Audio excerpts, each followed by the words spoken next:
목사님을 찾았습니다. 목사님 스트레스가 심합니다. 행복해지는 법을 알려주세요. 그러자 목사님은 마침 배추와 무가 들어있는 가방이 있었는데 그것을 그 청년에게 주면서 좀 들어달라고 이야기했습니다. 별로 무겁지 않은 가방을 메고 서 있는 동안에 목사님은 그냥 그동안 다른 일을 보고 계시고 마당을 쓸고 꽃들을 돌보고 한 30분 지나도 아무런 얘기가 없는 거예요. 근데 별로 무겁지 않은데 계속 들고 있으니까 이제 불편하고 이제 좀 힘들어지죠. 그래서 1시간쯤 지나서 이제 도저히 참을 수 없자 다시 목사님 불렀습니다. 아니 언제까지 들고 있어야 됩니까? 그런데 목사님 깜짝 놀라면서 말했습니다. 아니 무거우면 빨리 내려놓을 것이지 지금까지 들고 있습니까? 하는 그 말에 저희 그 깨달음을 얻은 거예요. 아, 내려놓으면 되는데 짐을 맡기면 되는데 말씀하시네요. 예수님께서도 수고하고 무거운 짐진 자들아 다 내게로 오라 내가 너희를 쉬게 하리라. 행여나 오늘 주님 앞에 나올 때 수고하고 무거운 짐들이 있습니까? 괴로운 짐들이 있습니까? 고통과 어려움의 문제가 있습니까? 주님 앞에 내려놓으시기를 주님께서 함께 하시기를 주의 이름으로 축복드립니다. 이런 얘기를 들었습니다. 엔돌핀이라는 사람이 있을까? 호르몬 가운데 엔돌핀이라는 호르몬이 있습니다. 엔돌핀을 많이 들어보셨죠?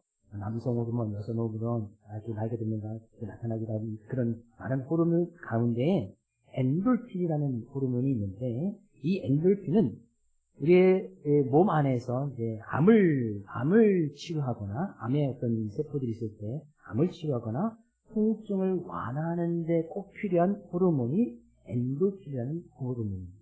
이 호르몬은 우리 몸체 가운데 꼭 필요하고 그 어떤 악한 세균이라는 것을 물리치고 특히 암세포를 물리치는 강력한 힘을 갖고 있는데 이 힘이 우리가 보통 이제 아파서 병원에 가면 이제 진통제를 나잖아요. 몰핀 주사를 마약 성분이 있는 진통제를 하는데 이제 몰핀이라는 것이 들어갑니다. 근데 이 몰핀의 효과보다도 이 진정 효과가 200배 이상 높은 것이 엔돌핀이라는 호르몬이라는 거예요. 근데 이 엔돌핀 호르몬이 언제 우리의 사람의 몸체 가운데 활성화되고 나타나느냐 잘 알죠? 언제? 엔돌핀은 언제? 웃을 때, 웃을 때, 기뻐할 때, 이 엔돌핀이 막 몸에서 활성화되는 거예요. 그리고 사람이 잠을 잘 때 이제 숙면을 취할 때, 아주 잠을 잘 잤다. 그럴 때도 이제 엔돌핀이 막 활성화된단 말이죠. 그래서 우리가 잠을 피곤하고 그럴 때도 이제 잠을 숙면 딱 취하고 나면 개운해지고 몸이 좋아지는 그런 것들이 이제 우리 몸 안에서 엔돌핀 호르몬이 이제 활성화되고 이제 그런 진통이나 어떤 아픔의 고통을 이제 차단하기 때문에 그런 일이 생긴다는 거예요. 특히 웃을 때. 그래서 이제 보통 웃음 치료하러 다니는 웃음 치료사들도 있고 하면서 막 이제 웃으라고 이야기를 하잖아요. 제가 웃긴 이야기를 해도 잘 안고 계시지만. 근데 이 엔돌핀보다도 우리 호르몬 가운데 다이돌핀이라는 호르몬이 있는데 이 다이돌핀이라는 호르몬이 의학계에서 2005년쯤에 발견이 되고 이 호르몬이 주로 이제 어떤 활동을 하면서 어떤 일을 하는지 그래서 이제 2005년쯤에 이제 비로소 이제 발견을 하게 됩니다. 근데 이 다이돌핀은 엔돌핀이 어떤 치료나 진정 효과가 몰핀 한 200배 정도 있다고 말씀드렸습니다. 그런데 이 엔돌핀은 다이돌핀은 엔돌핀보다도 4,000배 이상의 효과를 가지고 있다고 합니다. 그럼 치료나 진통하고 치료하도 우리의 몸 가운데서 또 치료 효과가 나타나는 이제 생성되는 부분이 좀 다르다고 이야기를 해요. 엔돌핀은 이제 뇌 쪽에서 이렇게 많이 생성이 되고 다이돌핀은 신경이 전달되는 그런 곳에서 생성이 되어지는데 근데 그럼 이 다이돌핀은 언제 호르몬이 나오고 언제 활성화되느냐 라는 것은 연구해 주실 때 이 다이돌핀은 큰 감동을 받았을 때 예를 들면 그런 겁니다. 우리가 어떤 영화를 봤을 때 너무 너무나 감동적이고 그래서 이제 그 여운이 막 남잖아요. 그래서 정말 좋은 영화를 보면 영화관에 떠나지 못하고 앉아있고 TV에서도 좋은 프로그램 보면 여운이 남는 그럴 때 이 다이돌핀이라는 것이 나타납니다. 근데 이 다이돌핀은 그런 큰 감동을 받을 때와 그와 비슷하게 내가 큰 감사를 할 때 이 다이돌핀이라는 호르몬이 나타난다. 감사. 어떤 것을 내가 큰 감격을 봤을 때 이제 감사를 하잖아요. 네? 그런 감사한 마음이 들 때에 이 다이돌핀이라는 호르몬이 막 생성이 되고 활성화되어서 그 엔돌핀에 어떤 통증이라든지 치유라든지 어떤 암세포, 우리의 몸 안에 있는 나쁜 세포들을 공격하고 건강에 긍정적인 영향을 끼치는 어떤 면역체계 활성화를 시키는 호르몬이 다이돌핀이라는 거예요. 우리가 이 시간 하나님 앞에 예배를 드릴 때 기쁘죠? 엔도폰이 막 지금 나오고 있는데 기쁜 마음으로 하나님 앞에 우리가 예배를 드릴 수 있도록 시간을 허락하시고 생명을 허락하시니 감사하죠? 그럼 다이돌핀이 그냥 막 어디 치료제 안 먹어도 됩니다. 그냥 어디 가서 그냥 몰핀 줘서 안 맞아도 돼. 어떤 고통이 있습니까? 아픔이 있습니까? 이 시간 하나님 앞에서 주시는 그건 주님의 은혜가 너무나 감사해서 생명을 주신 것이 너무나 감사해서 정말 그 하나님 앞에 감동적으로 예배드려 나가는 이 시간이 하나님께서 우리를 치유해 주시고 우리를 만져주시고 우리의 문제를 해결해 주실 뿐만 아니라 우리의 삶 가운데 크신 은혜를 더해주시는 귀한 시간이 될 줄로 믿습니다. 그런 은혜가 우리 모든 성도님 삶 가운데 함께하기를 다시 한번 주의 이름으로 축복을 드립니다. 오늘 본 말씀은 그런 하나님의 크신 은혜 가운데 평생을 살았던 이 다윗이라는 사람, 다윗이 너무나 잘 알죠? 다윗이라는 사람이 자기 인생의 어떤 노년쯤에 인생의 삶의 삶을 좀 마감할 노년의 시기에 지었던 시가 많이 있는데 그 중에 하나가 오늘 37편입니다. 37편인데 이 다윗은 정말 그의 삶 가운데서 어떻게 보면 다윗이 왕의 자리에까지도 올라갔지만 왕이 될 수도 없는 사람이었잖아요. 목자의 아들 막내로 태어나서 막내가 또 이 시체적인 조건이나 성경에서 보면 아름다웠다 이렇게 표현하듯이 이렇게 외모적으로 봐도 장군감이나 왕이 될 만한 그런 외모를 가진 사람이 아니에요. 네, 하나님의 정말 크신 은혜로 왕이 되었지만 왕이 되고 나서도 뭐 편안하고 뭐 행복한 삶을 살아가느냐? 뭐 꼭 그렇지만 않습니다. 우리 왕이 되니까 시기하는 사람도 많고 질투하는 사람도 많고 특히나 자기의 아들 가운데서 또 왕위를 차지하려고 반역을 일으키고 아버지를 몰아내고 그러니까 아들이 반역을 일으키니까 아들과 싸울 수가 없어서 아버지가 또 도망을 다니는 거예요. 다시 도망을 다니는 거예요. 굴을 피해 다니고 산속에 가서 삼아있고 그런 또 도망 다녔던 시절이 왕이 되어서도 쫓김에 생활했던 것이 10여 년이나 됩니다. 그렇게 인생을 살고 살아보니까 자기 삶의 모습을 이제 정리를 하는데 그러면서 이 시를 지은 겁니다. 근데 이 시 가운데 가서 보면 정말 우리가 하나님을 믿고 의지하고 나가는 그 믿음이 무엇인가를 너무나 잘 이야기를 하고 있어요. 근데 그런 믿음을 이야기하기 전에 다윗은 우리의 삶의 모습은 뭐냐?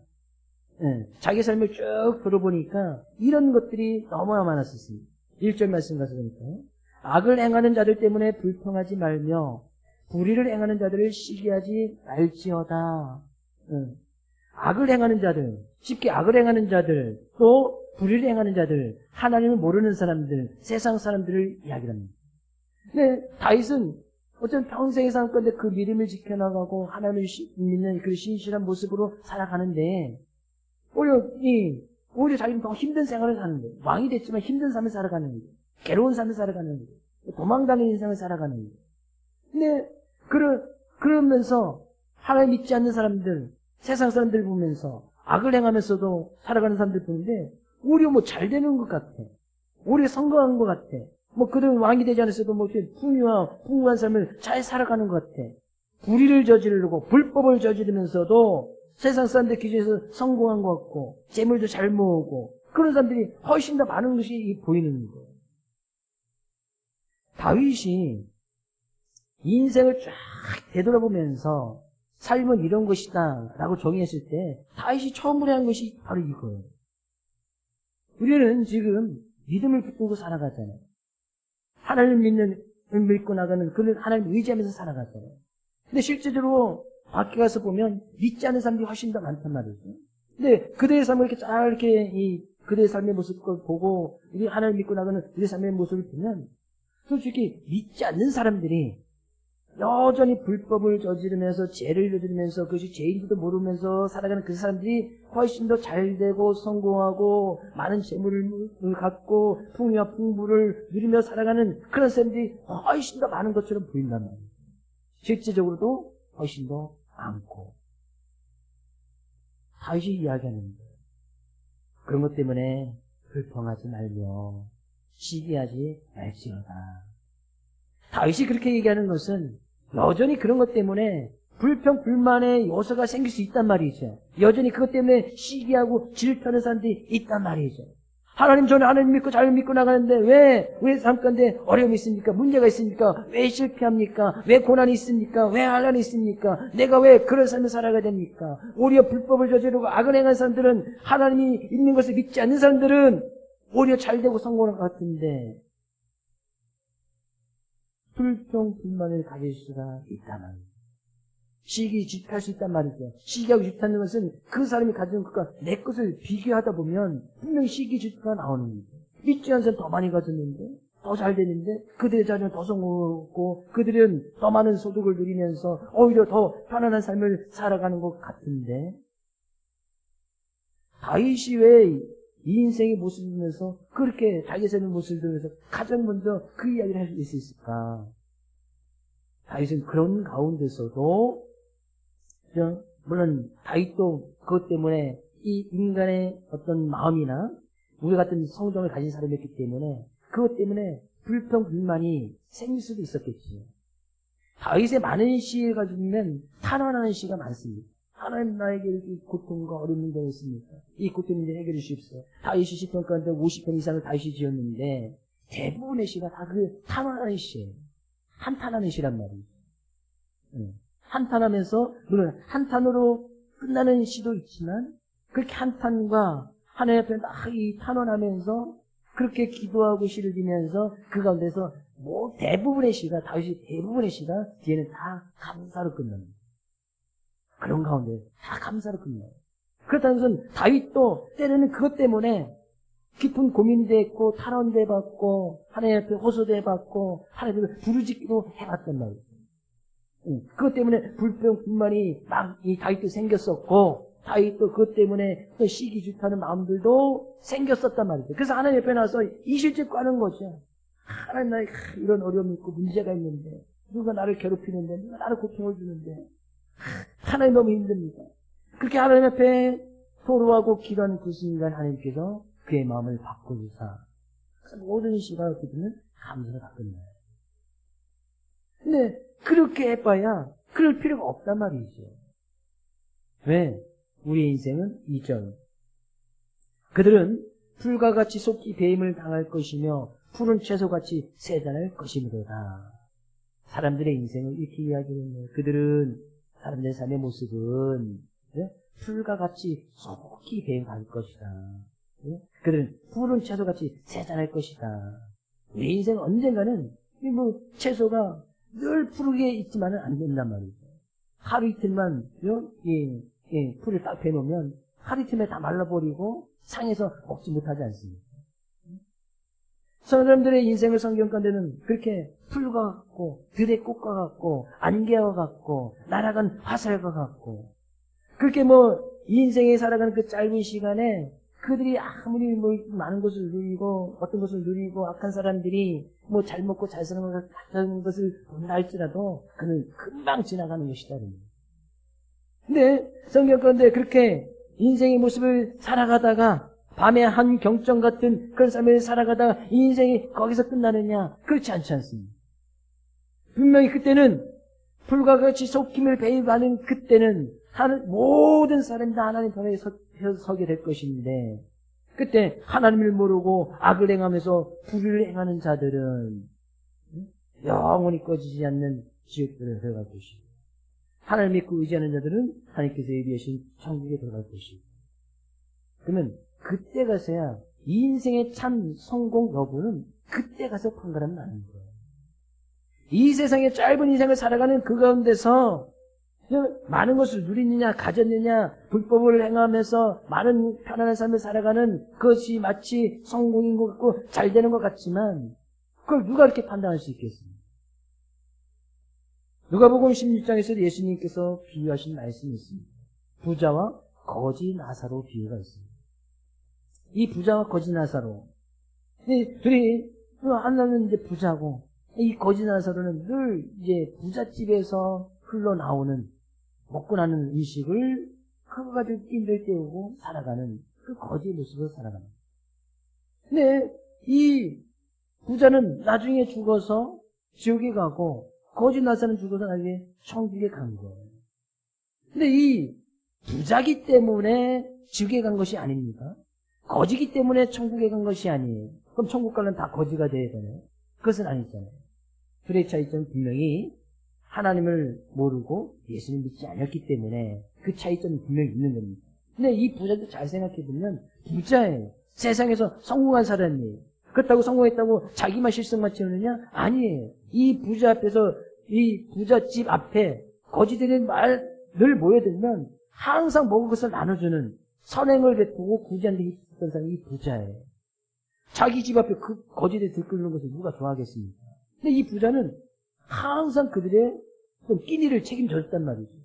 늘상 잔치를 베풀어주고 잔치에 베푼 남은 것을 다 나누어주는 그 선행을 했던 사람이에요. 아, 누가 봐도 저 사람 성공했다, 잘됐다, 인정도 있다, 정도 깊다, 구제도 잘한다. 근데 결정적인 건 세상 사람들에게 인정받고 잘 되는 것 같고 많은 것을 누리고 편안한 삶을 살아가고 많은 사람에게 도움을 주긴 했지만 결국에 그들의 인생은 결국에 뭐예요? 부자의 인생은 지옥에 가버리는 거예요. 그러면 과연 그 인생이 성공했냐? 과연 그 인생이 잘 됐냐? 이 세상에 살 동안에는 편안하게 잘 먹고 잘 살았지만 과연 그것을 갖다가 성공한 인생이라고 할 수 있겠느냐? 그러니 다윗이 이야기하는 거 아니겠어요? 그런 것 때문에 불만하지 말 것이며 시기짓할 필요가 없다는 잠깐의 인생에 누리는 그 부유와 풍부를 가지고 그 때문에 우리가 이 믿음을 잃어버리거나 하나님께 대해 불평할 필요가 없단 말이에요. 다윗이 노년에 자기의 인생을 되돌아보면서 사람의 인생을 이렇게 정의를 하고 있습니다. 금방 지나가는 인생 가운데 불평불만의 요소가 많고 시기질투의 요소가 많이 있지만 그것 불평하지 말아라. 시기하지 말아라. 그럼 그 짧은 인생 가운데서 우리는 어떻게 살아가야 될 것이냐? 과연 우리의 믿음의 모습은 어떠해야 되느냐? 오늘 본 말씀에서는 4가지 봉사를 이야기하면서 믿음은 이런 것이다 라고 가르쳐주고 있습니다. 그럼 우리는 그 짧은 인생 가운데서 그럼 불평불만 없이 시기질투 없이 어떻게 그런 하나님을 믿고 의지하면서 살아갈 것인가? 3절 말씀 이야기하네요. 3절 여호와를 의리하고 선을 행하라. 땅에 머무는 동안 그의 성실을 먹을거리로 삼을지어다. 이렇게 이야기하네요. 그런 삶 가운데서 인생의 순간 지나가는 인생의 삶 가운데서 그런 하나님을 향한 믿음의 모습은 하나님을 여호와를 의리하는 것이다. 의리한다는 것은 뭐예요? 의지한다는 이야기예요. 하나님만이 우리의 인생의 유일한 길이고 하나님만이 우리의 인생의 대책이고 오직 하나님만을 바라보고 의지하고 나가는 세상에 악을 행하면서 많은 것을 가진 사람들을 바라보고 그것을 의지할 것이 아니라 그들의 인생의 대책은 그거죠. 많은 것을 쌓아두고 많은 것을 가지고 있어야 되고 많은 것을 누릴 만한 것이 있어야 그들의 인생의 대책이 있잖아요. 그렇다고 우리가 뭐 인생의 대책을 세우지 말라는 것은 아니에요. 그들은 거기에 딱 중심이 다 있는 거예요. 그러니까 많은 것이 있어야 되고 많은 것을 누려야 되는 거예요. 그러니까 더 많은 것이 필요한 것이죠. 그것이 대책이기 때문에. 여기서 하나님을 의뢰하라는 것은 하나님이 우리의 인생의 대책이다. 하나님이 책임져 주신다. 그런 하나님께서 그의 성실을 먹을거리로 삼을지어다는 것은 그 하나님께서 어떻게 우리를 위해서 일하시는지 그 하나님께서 우리에게 일하심을 바라보고 그것을 의지하면서 살아가라는 겁니다. 하나님께서 우리의 삶 가운데 어떻게 함께 하시는지, 오늘 생명을 주시고, 우리에게 오늘도 은혜를 베풀어 주시고, 오늘도 우리에게 먹을 것을 주시고, 오늘도 하나님께서 우리에게 열심으로 하나님께서 채워주시는 그 은혜를 늘 바라보면서 살아가는 거예요. 이것이 여호와를 의뢰하는 거예요. 믿음이란 그런 하나님을 의뢰하는 것이다. 근데 이 다윗은 그래서 자기의 삶 가운데서 늘 그런 하나님을 의뢰하는 거예요. 쫓겨다녀도, 동굴에 피해 있어도, 누가 와서 전쟁을 일으켜도 늘 그런 하나님을 의뢰하는 거예요. 왜? 다른 것은 대책이 될 수가 없으니까. 이 다윗이 어떻게 골리앗을 이길 수 있습니까? 이건 불가능한 이야기예요. 말이 안 되는 이야기예요. 수많은 전쟁까지 다윗이 어떻게 가서 날마다 가서 승승장구할 수가 있습니까? 이건 불가능한 이야기예요. 네, 그의 대책은 하나님께 있는 거예요. 늘 그런 하나님을 자기의 백그라운드를 삼고 그런 하나님을 의지하고 나가면서 세상 사람들에서 도저히 불가능한 그런 일들을 다윗이 해나가는 거예요. 하나님께서 자기를 위해서 어떻게 성실히 일하시는지 그 하나님의 은혜 때문에 살아가는 거예요. 이것이 하나님이 의뢰하는 것이죠. 4절 말씀이 이렇게 이야기하네요. 또 여호와를 기뻐하라. 그가 내 마음의 소원을 내게 이루어 주시리라. 여호와를 기뻐하라는 것은 하나님 때문에, 하나님이 있기 때문에 기뻐하라는 거예요. 우리가 삶 가운데 기뻐할 수 있는 요소들이 상당히 많이 있지요. 뭐 자녀들이 어디에 좋은 대학에 붙었다, 좋은 취업대를 했다, 뭐 그 기쁜 소식이 있잖아요. 근데 그 기쁨이 영원하진 않지. 많은 어떤 우연치 않은 물질이 생겼다, 뭐 기뻐할 수 있는 일이죠. 근데 그것도 영원하진 않는다. 하나님으로 인해서 뭐 그런 것 때문에 기뻐하지 말라는 것은 아닙니다. 그러나 우리의 가장 기쁨의 근원은 어디에 있어야 되느냐? 하나님 때문에 기뻐하라는 거예요. 하나님이 있기 때문에 기뻐해야 합니다. 그 하나님은 지금도 우리와 함께하고 계시죠? 믿으십니까? 그 하나님께서 지금 우리의 예배를 받고 계시죠? 그러면 그 하나님이 계신 것으로 기뻐하라는 거예요. 우리가 이제 그 하나님이 계신 것을 기뻐하면 하나님께서 우리의 육체에 아주 신비로운 엔돌핀 호르몬을 막 돋게끔 해주시는 거예요. 엔돌핀이 막, 그 하나님 지금 너무나 기뻐. 그 하나님께 지금 예배 드리는 것이 너무나 기뻐.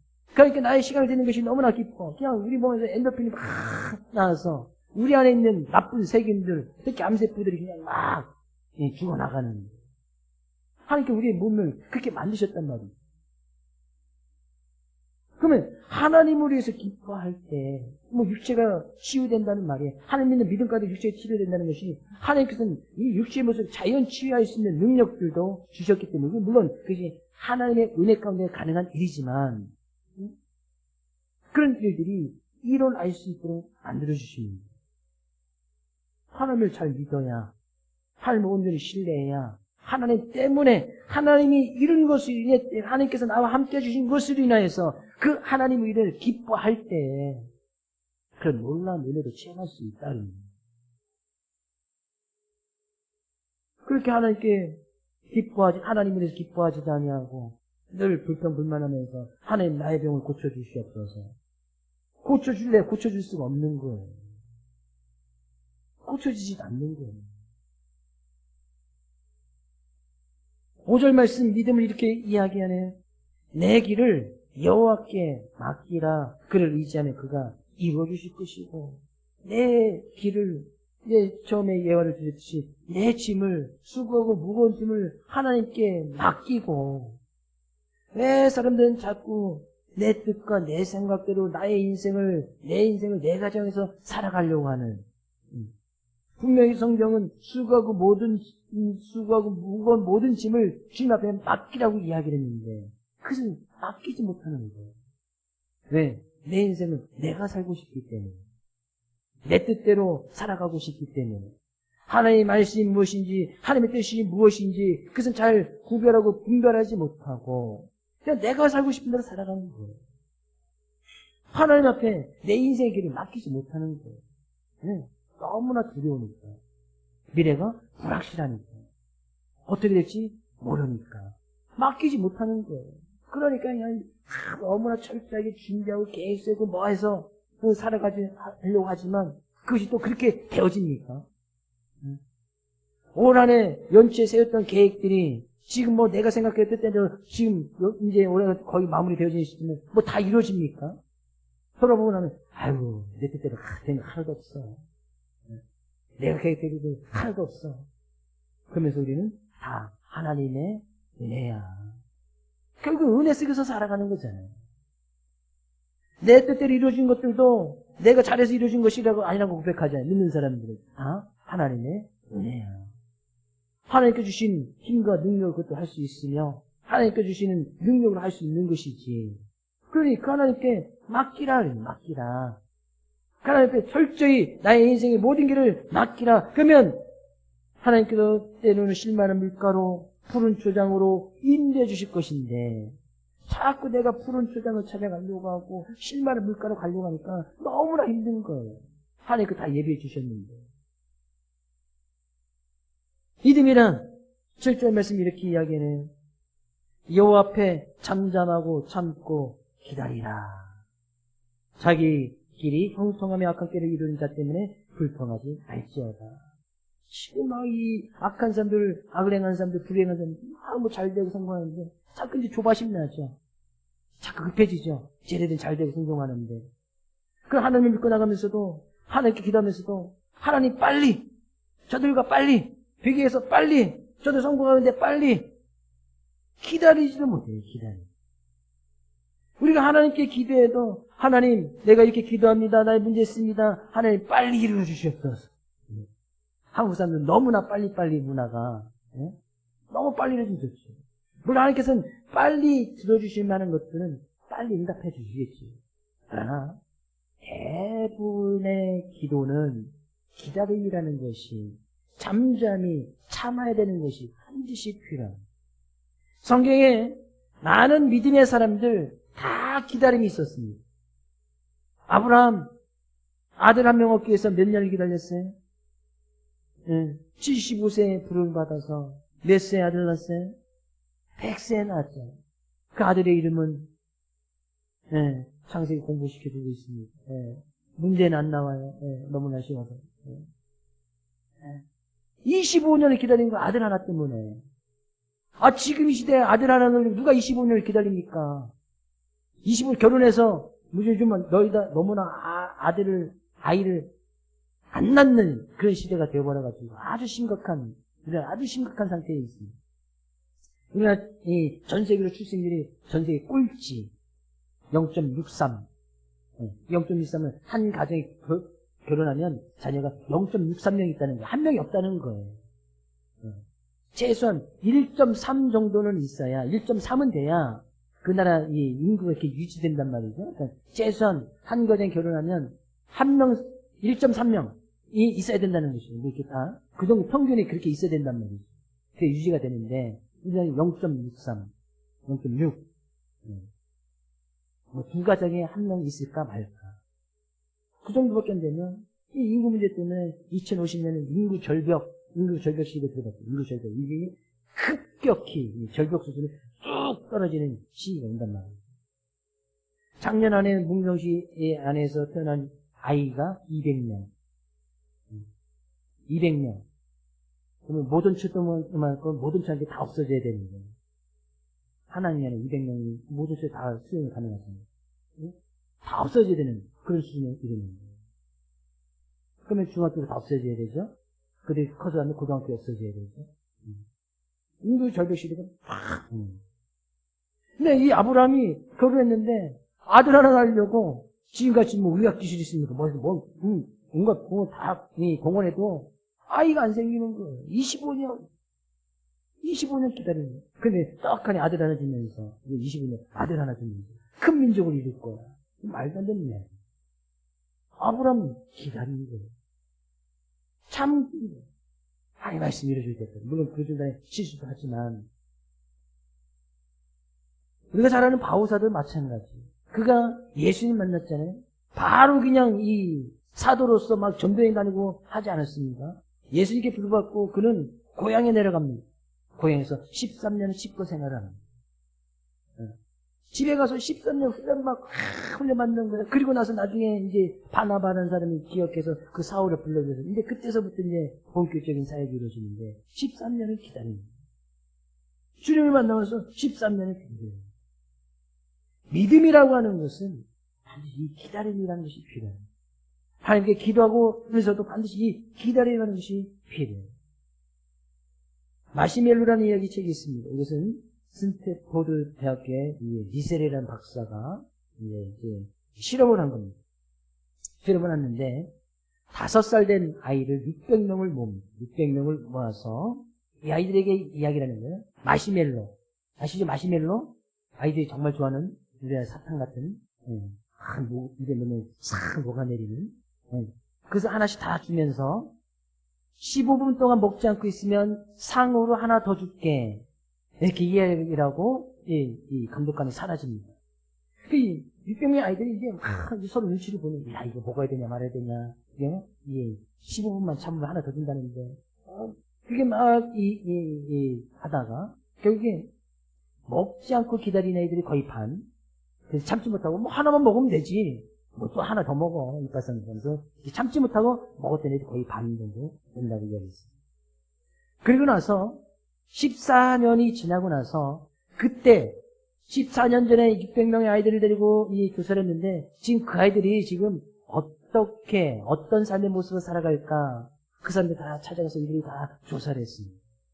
근데 그때 5살 때 참고 기다렸던 아이들은 대부분이 사회에 잘 적응하고 학업성 지도가 뛰어나고 그들이 어떤 원했던 꿈을 이루는 그런 삶을 살아갈 막 준비한 게 있는 뭐 5살에서 14년 근데 19번 다 사회에 막 적응하고 이제 대학생이 되어가는 그런 시기잖아요. 막 그렇게 잘 학업성 지도 이루면서 나가는 반면에 참지 못하였던 그 아이들 중에서 대부분은 사회에 좀 부적응하고 사회성이 좀 떨어지고 학업성 지도가 좀 없고 어떤 학업성 지도인데 성적을 잘 내지 못한다는 것이죠. 그런 아이들이 대부분이더라. 그래서 그 책의 결론은 인생에 성공하실 때는 인내하고 기다리는 것이다. 라고 이렇게 그런 결론이었습니다. 믿음도 어쩌면 기다리는 거죠. 언제까지? 주님이 오실 때까지 기다리는 거예요. 참는 거예요. 하나님을 믿는 그 믿음의 모습으로 살려고 참는 거예요. 불평불명의 요소가 있어도 좀 참는 거예요. 막 시기하고 질타하고 싶어도 좀 참는 거예요. 고통이 있어도 좀 참는 거예요. 어려움이 있어도 나만 손해는 보는 것 같아도 좀 참고 기다리는 거예요. 이것이 믿음 아니겠어요? 믿는 사람들 왜 참아야 되느냐? 그 참는 것이 얼마나 오래 갑니까? 우리 인생은 그냥 속기 날아가는 하설과 같고 금방 토론 째져가고 금방 세지는 그 짧은 인생 가운데 참아봐야 얼마나 더 참습니까? 이것이 믿음이라고 다윗은 이야기하고 있으면서 그런 믿음의 모습을 9절 말씀 딱 한 단어로 이야기하고 있네요. 진실로 악을 행하는 자들은 끊어질 것이나 여호와를 소망하는 자는 땅을 차지하리로다. 그런 여호와를 소망하는 자, 여호와를 기대한단 말이죠. 그런 하나님을 의뢰하고 하나님을 위해서 기뻐하고 나의 길을 하나님께 맡기고 그 하나님의 잠잠하고 참아 기다리는 그런 사람들, 하나님을 소망하는 자들, 하나님을 믿는 자들, 그 하나님 때문에 기뻐하고 그 하나님 때문에 감사하고 그 하나님 때문에 불평불만의 모습을 버려버리고 그 하나님 때문에 늘 감동을 받으며 그 하나님 때문에 살아가는 거예요. 그러면 하나님께서 그의 육체적인 모습 가운데도 다이돌핀의 호르몬을 이제 막 알게 됐으니까 예전에는 몰랐겠지만 막 그의 몸 가운데도 그런 호르몬을 막 생성하게 해주셔서 이 육체적인 문제라든지 어려운 문제들 다 또 해결해 주시는 거예요. 그런 하나님의 은혜 가운데 살아간다는 거예요. 저는 오늘 말씀을 통해서 특히 에스더루시아 선교의 헌신일에 감사회를 통해서 진정으로 하나님 믿는 믿음의 모습이 무엇인가 다윗의 인생의 노년 가운데 이야기하는 거예요. 아니면 왜 인생도 그와 같은 길을 걸어가는 거 아니겠어요? 언젠가는 하나님 앞에 서게 되는 그때. 그럼 그때까지 우리는 이 믿음을 잘 지켜나가야 될 것이 아니겠습니까? 하나님을 온전히 의지하고 하나님으로 기뻐하고 하나님 앞에 우리의 인생의 모든 것을 내어 맡기며 하나님 앞에 잠잠하고 좀 참고 인내하고 기다리는 하나님을 소망하는 자의 모습으로 살아가는 우리 모두가 될 수 있기를 주의 이름으로 축복을 드립니다. 그런 믿음으로 한 주간도 승리하고 그런 믿음으로 하나님께서 우리를 어떻게 우리의 삶의 모습 어떻게 이뤄가실지 가는 늘 기대하며 소망하며 살아갈 수 있는 우리 모두가 될 수 있기를 다시 한번 주의 이름으로 축복을 드립니다.